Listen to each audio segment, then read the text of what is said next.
অন্তর্বর্তী সরকার দু একটি দলের কথা শুনে পেন্ডুলামের মতো দুলছে রিজভী। একতরফা নির্বাচনের সময়সীমার ঘোষণা স্বৈরতান্ত্রিক মনোভাবের প্রকাশ, বললেন প্রিন্স।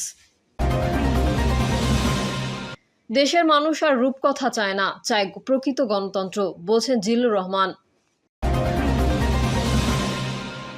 এবং সর্বশেষ জানাবো, ভারতে করোনায় আক্রান্তের সংখ্যা ৬,৪৯১। এতক্ষণ শুনছিলেন সংবাদ শিরোনাম, এবারে বিস্তারিত। অন্তর্বর্তী সরকার দু একটি দলের কথা শুনে পেন্ডুলামের মতো দুলছে রিজভী। বিএনপির সিনিয়র যুগ্ম মহাসচিব রুহুল কবির রিজভী বলেছেন, যে কোনো ইস্যুতে ধর্ম ও শহীদদের টেনে এনে দুই একটি রাজনৈতিক দল সরকারের উপর প্রভাব বিস্তার করছে। সুনির্দিষ্ট এজেন্ডা বাস্তবায়ন করতে দু একটি রাজনৈতিক দল শহীদদের রক্ত ধর্মকে টেনে নিয়ে আসে। অন্তর্বর্তী সরকার দুই একটি রাজনৈতিক দলের কথা শুনে পেন্ডুলামের মতো দুলছে। ডিসেম্বর নির্বাচনের উপযুক্ত সময় বলে মন্তব্য করে বিএনপির মুখপাত্র বলেন, কোনো এক রাজনৈতিক দলের নেতা বলছেন, শহীদদের মর্যাদা ক্ষুণ্ণ হয় এমন কাজ করা যাবে না। তারা ৭১ শহীদদের কথা কি ভুলে গেছেন? ১৯৮৬ সালের নির্বাচনের কথা কি ভুলে গেছেন? আসলে তারা ধর্মকে পুঁজি করে রাজনীতি করতে চান। তিনি বলেন, এপ্রিল মাসে তো প্রচণ্ড খরতাপ থাকে, ঝড় বৃষ্টি হয়, এসএসসি পরীক্ষা সহ অন্যান্য পরীক্ষা থাকে, মাদ্রাসার পরীক্ষা থাকে।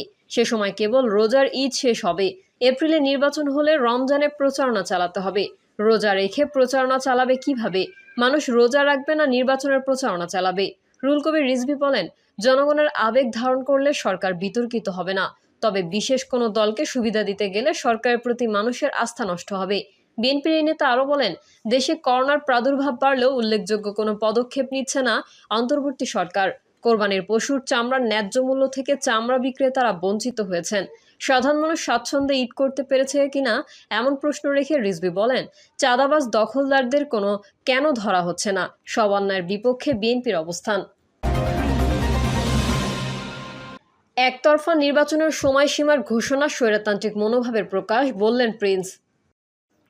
বিএনপির যুগ্ম মহাসচিব সৈয়দ এমরান সালেহ বলেছেন, একতরফাভাবে এপ্রিলে নির্বাচনের সময়সীমা নির্ধারণ করে প্রধান উপদেষ্টা নতুন করে রাজনৈতিক সংকট ঘনীভূত করছেন। এতে সরকারের উদ্দেশ্য এবং নিরপেক্ষতা ও বিশ্বাসযোগ্যতা নিয়েও প্রশ্ন উঠেছে। সরকারের এমন আচরণ জনগণকে নিরপেক্ষ সরকারের অধীনে নির্বাচনের দাবিতে রাজপথমুখী করতে পারে। বিএনপির এই নেতা বলেন, দু একটি দল ছাড়া বিএনপি সহ সব রাজনৈতিক দল ও রাষ্ট্রীয় শক্তিসমূহের মধ্যে ডিসেম্বরের মধ্যে নির্বাচনের দাবি উঠলেও হঠাৎ এপ্রিলে নির্বাচনের একতরফা টাইমলাইন ঘোষণা সরকারের স্বৈরতান্ত্রিক মনোভাবের বহিঃপ্রকাশ। দুঃখজনক হলেও সত্য, কর্তৃত্ববাদী একনায়ক হাসিনার মতো নির্বাচন প্রশ্নে রাজনৈতিক দলগুলোকে অবজ্ঞা ও উপেক্ষা করছেন মোহাম্মদ ইউনূস। সরকার যদি নির্বাচন সংক্রান্ত একতরফা পরিকল্পনা পরিহার না করে, তবে নির্বাচন ও গণতন্ত্রের জন্য অপেক্ষারত জনগণকে সঙ্গে নিয়ে বিএনপি যে কোনো সিদ্ধান্ত নিতে দ্বিধা করবে না। আলোচনার মাধ্যমে নির্বাচনের নতুন সময়সীমা ঘোষণার দাবি জানিয়ে এমরান সালেহ বলেন, ঢাকায় বিভিন্ন পয়েন্টে সভা সমাবেশের ওপর যত নিষেধাজ্ঞা দেওয়া হোক না কেন, তারেক রহমান ডাক দিলে নিরপেক্ষ নির্বাচনের দাবিতে রাজধানীতে তিল ধারণের জায়গা থাকবে না। জনগণ দাবি আদায় না হওয়া পর্যন্ত ঢাকা ছাড়বে না। এমন পরিস্থিতি বিএনপি চায় না উল্লেখ করে তিনি বলেন, বিএনপি গণ অভ্যুত্থানের আকাঙ্ক্ষা ধূলিসাৎ হতে দেবে না। দেশের মানুষ আর রূপকথা চায় না, চায় প্রকৃত গণতন্ত্র, বলছেন জিল্লুর রহমান। সাংবাদিক ও টিভি উপস্থাপক জিল্লুর রহমান বলছেন, দেশের মানুষ আর রূপকথা চায় না, তারা চায় প্রকৃত গণতন্ত্র, ন্যায় বিচার এবং নৈতিক নেতৃত্ব। তিনি বলেন, অন্তর্বর্তী সরকার ক্ষমতায় আসার পর মানুষ ভেবেছে এবার সত্যিই এক ভিন্ন ধারার রাজনীতি দেখবে বাংলাদেশ। কিন্তু এখন দেখা যাচ্ছে পুরনো অভ্যাস, পুরনো অহংকার এবং সেই চেনা সুযোগ সন্ধানীরাই আবার ফিরে এসেছে নতুন মোড়কে, এক নতুন মোহে। ২০২৪ সালের আন্দোলন ছিল একেবারেই ব্যতিক্রম। এর জন্ম কোনো বড় রাজনৈতিক দল বা আন্তর্জাতিক শক্তির সহায়তায় নয়, বরং ছাত্র, তরুণ, বেকার, মাদ্রাসার ছাত্রী, বিশ্ববিদ্যালয়ের ছাত্রী, স্কুলের ছাত্রী, এমনকি পল্লীর কৃষকের ক্ষোভের বিস্ফোরণে হয়েছে। সঙ্গে তো রাজনৈতিক নেতাকর্মী ছিলই। কোটা সংস্কার আন্দোলনকে কেন্দ্র করে যে বিক্ষোভ শুরু হয়েছিল, সেটি হঠাৎ করেই এক জাতীয় গণ অভ্যুত্থানের রূপ নেয়। আবু সাঈদের মৃত্যুর ঘটনার ভিডিও যখন ভাইরাল হলো, তখন যেন রাষ্ট্র ব্যবস্থার ওপর জমে থাকা সব ক্ষোভ বিস্ফোরিত হয়। তিনি আরও বলেন, এই আন্দোলনের ছিল না কোনো কেন্দ্র, নেতা বা চেনা রাজনৈতিক পতাকা। তবু এই অদৃশ্য আন্দোলনের শক্তি এতটাই প্রভাব ফেলেছিল যে দেশের দীর্ঘমেয়াদী শাসককেও বিদায় নিতে হয়। কিন্তু এখন দেখা যাচ্ছে সেই অসংগঠিত অথচ ঐতিহাসিক আন্দোলনকে সংগঠিত ও পরিকল্পিত বলে উপস্থাপন করা হচ্ছে, যে একটি নির্দিষ্ট গোষ্ঠী বা নেতা এককভাবে পরিবর্তন এনেছেন। এটা যেমন ইতিহাসের বিকৃতি, তেমনি গণ আন্দোলনের প্রতি অসম্মান। যারা রাজপথে জীবন দিয়েছিল, যারা আন্দোলনের প্রতিটি বাঁকে ছিল, তাদের অবদানকে অস্বীকার করে কিছু সুবিধাপ্রাপ্ত মানুষ আজ নিজেদের আন্দোলনের নায়ক বলে দাবি করছে। বিশেষ করে যারা আজ এনসিপির নেতৃত্বে রয়েছেন, তারা যেন এক নতুন পৌরাণিক চরিত্রে পরিণত হয়েছেন। জিল্লুর রহমান বলেন, যেখানে ত্যাগ নয়, উপস্থিতি ও উচ্চস্বরে কথা বলাই সাফল্যের পরিমাপ। এনসিপি একটি নতুন রাজনৈতিক দল হিসেবে আত্মপ্রকাশ করেছিল এবং এই প্রতিশ্রুতিতে যে তারা পুরনো দলগুলোর ব্যর্থতা থেকে শিক্ষা নিয়ে এক নতুন ধারা প্রতিষ্ঠা করবে। তারা বলেছিলেন, তাদের রাজনীতি হবে গণমুখী, জনগণের অংশগ্রহণ ভিত্তিক এবং স্বচ্ছতায় পরিপূর্ণ। কিন্তু বাস্তবতা হলো 3 মাসের মধ্যে দলটির নেতারা যে ধরনের জীবনযাপন, বক্তব্য আর কর্মকাণ্ডে জড়িয়ে পড়েছেন, তা দেখে মানুষ হতাশ। 5 তারা হোটেলে ইফতার পার্টি, বিলাসবহুল গাড়ির বহর, দলীয় অভ্যন্তরীণ ফেসবুকে বিদ্রুপমূলক পোস্ট, এসব দৃশ্য অনেককেই মনে করিয়ে দেয় পুরনো রাজনৈতিক গল্প, যেখানে আদর্শ নেই, আছে শুধু ক্ষমতার খেলা।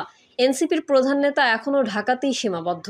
জনগণের সঙ্গে সরাসরি যোগাযোগের যে মিডিয়া বা ফেসবুকে বক্তব্যই তার সক্রিয়তা বেশি। আবার উত্তরাঞ্চলের এক নেতার শতাধিক গাড়ি নিয়ে শোডাউনের ঘটনা দলীয় শৃঙ্খলার প্রশ্ন তোলে। কিছু নেতাকে শোকজ করা হলো, এটা অনেকটাই জনমতের চাপে। ফেসবুকে পোস্ট পাল্টা পোস্টের মধ্য দিয়ে নেতাদের অভ্যন্তরীণ দ্বন্দ্ব সামনে চলে এসেছে। যদিও কেউ কেউ বলছেন এটি গণতন্ত্রের প্রতিফলন, কিন্তু প্রশ্ন হলো, এই দ্বন্দ্ব কি আদৌ গণতান্ত্রিক মতবিনিময় নাকি জনসংযোগ বিমুখ ক্ষমতার লড়াই? একই সঙ্গে সরকার ও সেনাবাহিনীর মধ্যে যে ঠান্ডা উত্তেজনা তৈরি হয়েছে, তা একটি অনিশ্চিত ভবিষ্যতের আভাস দেয়। এই অবস্থায় ব্রিটেনে আসন্ন সফর, তারেক রহমানের সঙ্গে সম্ভাব্য বৈঠকের আলোচনা বা গুজব এবং আন্তর্জাতিক মহলের চাপ, সবকিছু মিলিয়ে একটি গুরুত্বপূর্ণ মোড়ে দাঁড়িয়ে বাংলাদেশ। আমি প্রধান উপদেষ্টা সফরের কথা বলছিলাম, কিন্তু এমন গুরুত্বপূর্ণ সময়ে যদি এনসিপির নেতৃত্বে প্রশ্ন এড়িয়ে যায়, জনগণের স্বার্থকে পেছনে ফেলে দলীয় সুবিধা বেছে নেয়, তাহলে এই দলও শেষ পর্যন্ত সেই পুরনো রাজনীতিরই অংশ হয়ে থাকবে।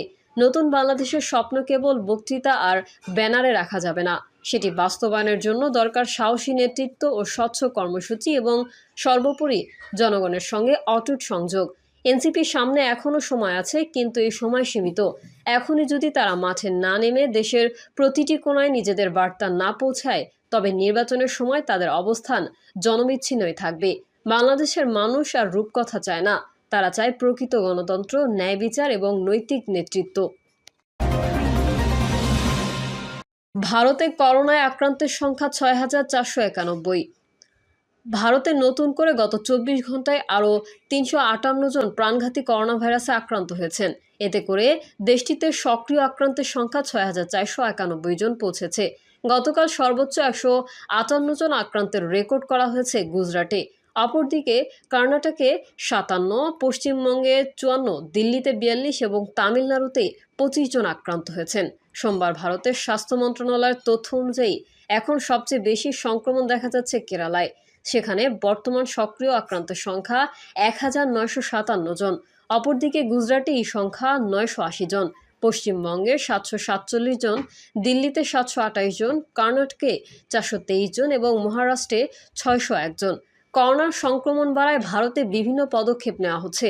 এখন থেকেই হাসপাতালগুলো প্রস্তুতি নিচ্ছে। পরিস্থিতি খারাপ হলে কি করা হবে তারও মহড়া দেওয়া হচ্ছে। তবে এখন পর্যন্ত যারা করোনায় আক্রান্ত হয়েছেন তারা কতটা অসুস্থ হননি, তারা অতটা অসুস্থ হননি। আক্রান্তের বেশিরভাগ বাড়িতে থেকেই সুস্থ হচ্ছেন। প্রিয় দর্শক, এই ছিল এখনকার সর্বশেষ সংবাদ। আপডেট ও সংবাদ পেতে চ্যানেলটি সাবস্ক্রাইব করে বেল আইকনটি ক্লিক করুন। কমেন্টে আপনার মতামত জানিয়ে আমাদের সাথেই থাকুন। ধন্যবাদ সবাইকে। আল্লাহ হাফেজ।